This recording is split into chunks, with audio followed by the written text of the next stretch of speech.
Couldn't believe my eyes when I stumbled across the bank statements hidden in the back of the drawer, the ones that painted a portrait of a life I thought we had built together.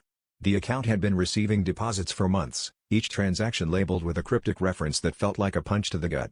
My partner, who I'd believed was working late nights and weekends to support us, had been receiving substantial sums from someone with an all-too-familiar name.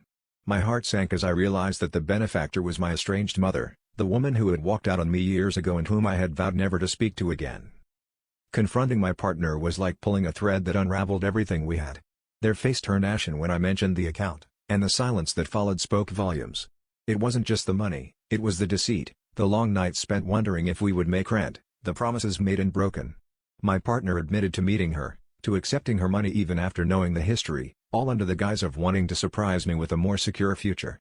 I felt like a fool, blindsided by the very people I should have been able to trust.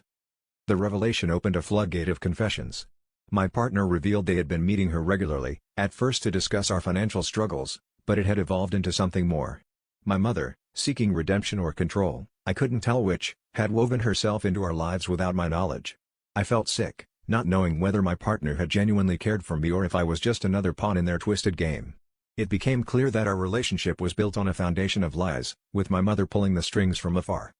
In the aftermath, I was left to grapple with the dual betrayal of my partner and the woman who should have been a stranger. The internal conflict was suffocating. Did I cling to the remnants of a relationship I once cherished or confront the ghost of a mother whose shadow loomed over my life? The twist of fate was unbearable. The two people who had shattered my trust were the same ones I had unknowingly relied upon. I realized then that I had to sever ties with both, not just to reclaim my life, but to finally break free from the cycle of manipulation and deceit that had defined my existence.